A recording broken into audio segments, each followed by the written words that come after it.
nyaman? Sudah. Kakak dari mana? Dari rumah Kak. Dari rumah. Datang ke sini dengan siapa Kak? Sendiri. Oh sendiri, nggak ada kawan Kak. Bagaimana perjalanannya ke sini? Apakah lancar? Alhamdulillah. Alhamdulillah. Kalau boleh tahu nama kakak siapa? Resti. Baik, Kak Restia ya. Kak Restia anak keberapa ya? Kalau boleh tahu? Anak tunggal. Oh anak tunggal. Sebelumnya apakah kakak pernah berkonseling? Belum Kak. Belum. Jadi kakak belum tahu apa itu konseling. Baik, saya akan menjelaskan konseling itu ya Kak. Konseling itu pertemuan tatap muka antara konselor dengan klien. Itu saya sebagai konselor dan kakak sebagai kliennya. Tujuannya untuk memecahkan suatu masalah. Kakak punya masalah kan? Nah, jadi apakah kakak datang ke sini ada paksaan dari orang tua, teman? Berarti keinginan kakak sendiri ya? Saya harap di sini kakak bisa terbuka atas permasalahan yang sedang kakak alami, dan saya jamin rahasia atau permasalahan yang sedang kakak alami itu terjaga. Saya tidak akan menceritakan itu kepada siapapun. Yang tahu hanya saya, kakak, dan Allah Subhanahu Wa Taala.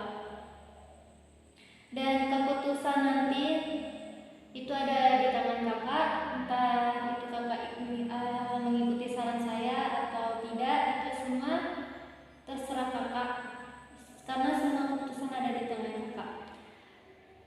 Dan saya harap kakak selalu aktif berpartisipasi dalam mengikuti konseling ini ya Kak. Dan sebelum kita mulai konseling ini, lebih baiknya kita berdoa dahulu. Baik Kak, kita berdoa dahulu ya. Bismillahirrahmanirrahim. Ya Allah ya Rabb kami, saya titipkan permasalahan yang sedang kakak Restia alami, yang mengganggu Kak Restia, yang membuat Kak Restia sakit dan tidak nyaman. Saya mohon padamu, semoga permasalahan yang sedang Kak Restia bisa menemukan titik terangnya. Dan dampingilah kami dalam konseling ini, semoga semua yang menjadi beban Kak Restia hilang. Amin ya rabbal alamin. Jadi bisa kakak ceritakan apa yang mengganggu Kak Restia? Nah, jadi gini Kak. Ini yang sangat mengganggu hati saya dan Kak. Sebelumnya saya kan memang jauh ada niat ingin membantu ekonomi keluarga. Nah, dengan kepercayaan diri saya ingin memulai bisnis ya Kak. Memulai bisnis dengan yang saya bisa. Namun memang ya saya memaksakan akan modalnya gitu Kak. Iya, bisa lanjutkan lagi. Sedikit mau saya. Tidak apa. Nah, jadi gini, saya tuh kan memang sebelumnya itu beberapa tahun yang lalu itu ada permasalahan keluarga, permasalahan antar keluarga gitu. Soal tanah yang bersengketa. Tanah itu tepat di depan rumah nenek saya. Jadi pikiran saya itu ingin membuat gerai di depan rumah nenek saya. Nah, setelah tadi modal yang sudah cukup, lalu saya memulai dengan memesan barang dan juga membuat gerai di depan rumah nenek saya. Jadi sebelumnya memang ada orang pihak kedua yang telah membeli tanah tersebut. Tanah tersebut itu tanah warisan dan tidak diperjualbelikan. Namun adik nenek saya itu dengan beraninya menjual kepada pihak kedua ini. Nah, jadi setelah kami membuat gerai, lalu pihak keduanya menelpon ayah saya, bukan kepada saya. Menelpon dengan menanyakan, berkata bahwa kenapa sih tidak izin terlebih dahulu kepada kami untuk meletakkan gerai di situ, katanya. Jadi tanggapan orang tua saya yang mengatakan bahwa kenapa sih harus izin dulu, sedangkan itu kan tanah milik warisan, tanah yang milik keluarga, itu tidak diperjualbelikan. Nah, mereka marah Kak, tidak terima. Keesokan harinya dengan beraninya mereka letakkan batu di sebelah gerai kami. Itu menimpa gerai sedikit. Nah, jadi keesokan harinya lagi nih meletakkan lagi pasir tepat di depan gerai kami. Nah, itu yang membuat hati saya sangat sakit, sangat marah. Dan dalam kemarahan saya itu saya membuat status di media sosial dengan mengatakan, bukan mengatakan mereka yang mengatakan juga, tapi menyindir gitu. Oh iya. Menyindir, saya mengatakan bahwa ada sih manusia seperti ini gitu. Nah, pantas tidak disebut manusia kalau sudah seperti itu gitu. Nah, lalu mereka merespon dengan membolak-balik membalas postingan saya dengan memviralkan saya, mengatakan bahwa saya itu tidak punya hak di situ, bahkan sebenarnya mencemooh saya. Jujur Kak, sedih. Kalau kakak ingin menangis tidak bisa. Siapa tahu beban kakak yang sedang kakak alami ini bisa berkurang dengan menangis. Iya Kak. Nah, saya lanjut nih Kak ya. Setelah itu berbalas-balas di media sosial. Nah, mereka sangat mencaci maki saya dengan mengatakan hal-hal yang tidak pantas untuk diterima. Nah, dan juga yang lebih parahnya lagi, mereka itu membawa-bawa orang untuk membenci kami, membenci keluarga kami dengan mengatakan hal-hal yang mungkin tidak sebenarnya, melalui mereka mengatakan kepada orang. Nah, itu membuat orang-orang berpikir bahwa kami itu yang salah. Kami juga tidak merasa benar, tapi mereka lebih tidak boleh gitu Kak. Dalam artian tanah warisan tidak diperjualbelikan, apalagi kepada orang lain. Nah, tapi adik nenek saya ini sangat kekeh, tidak mau tinggal dengan kami, tidak mau tinggal dekat kami. Dan bahkan yang lebih parahnya lagi menurut saya itu, mereka mengeroyok kami, datang ke rumah.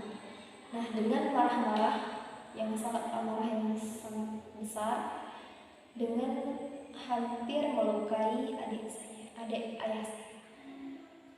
Berarti itu permasalahannya antara keluarga ya Kak, bukan yang kalau yang bersangkutan itu Kak, misalnya yang beli tanah itu apakah dia ikut menyerang? Dia ikut menyerang Kak. Di media sosial dia cuma di media sosial, tapi sebelumnya pernah datang juga ke rumah dan mengatakan tanah itu sudah kami beli. Namun kesalahan mereka itu membeli tanah itu tanpa sepengetahuan Tagana nenek mama. Kan tanah itu tanah warisan, jadi tidak untuk diperjualbelikan gitu. Nah, jadi mereka membela diri mereka dengan mengatakan itu milik kami, hak kami, sudah kami beli, kami ada sertifikatnya. Nah, juga kami orang rumah sebelah, tetangga sebelah, tidak merasa mereka tidak pernah melihat mereka membuat sertifikat itu. Kalau sertifikat kan setahu saya nih kayak itu harus ada tanda tangan orang Tagana yang milik mama, itu kan tanah warisan. Orang rumah, belakang, samping itu tidak ada. Jadi mereka menganggap itu tanah mereka dan itu membuat hati kakak kesal Kak, karena mereka menyusahkan, bukan bagaimana ya, bahasanya itu menyulitkan saya. Berarti mereka tidak senang saat kakak memakai gerai itu. Iya, tidak senang, sangat tidak senang Kak. Mereka mengolok-olokkan saya, mengatakan bahwa belilah helikopter gitu untuk jalan ke rumah besok. Jadi permasalahannya mereka membalikan fakta ya Kak. Jadi seolah-olah keluarga kakak yang bersalah sedangkan mereka benar. Iya, yang membuat hati saya kesal itu Kak, lebih parahnya itu ya keluarga yang pihak kedua itu sangat-sangat membela, mengatakan bahwa ya tanah itu milik mereka, sudah mereka beli. Namun di dalam adat adat di desa saya ya, itu tidak benar. Hal yang demikian itu membeli tanah tidak semudah itu. Saya hanya bisa memberikan sedikit saran Kak. Mungkin Kakak bisa lebih sabar lagi untuk menjalani semua permasalahan yang sedang Kakak alami. Bukan saya menyarankan apa diam itu buruk ya Kak. Tidak usah dibalas orang seperti itu, karena percuma juga Kakak membalas orang seperti itu. Mereka juga mungkin akan lebih bagaimana ya, membalasnya lebih menyakitkan Kakak lagi. Jadi Kakak mungkin banyak-banyak berdoa kepada Tuhan, semoga mereka diberi kesadaran, jadi bisa apa,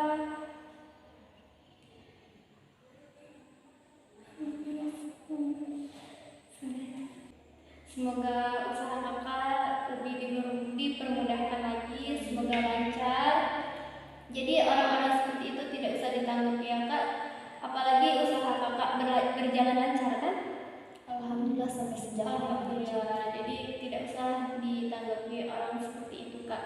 Biarkanlah mereka berkoar-koar di sosial media, yang penting itu tidak menyakiti Kakak secara langsung, seperti tindakan kriminal menyerang Kakak. Jadi biarkanlah saja, Kakak banyak-banyak bersabar, berdoa kepada Tuhan, semoga mereka dapat kesadarannya Kak. Terima kasih atas saran dan masukan dari Kakak. Semoga saya bisa lebih bijak dalam memilih tindakan selanjutnya. Mungkin cukup di sini Kak konselnya. Besok kalau ada yang mengganggu lagi, yang permasalahan yang membuat Kakak tidak nyaman, bisa berkonseling lagi ya Kak. Kakak bisa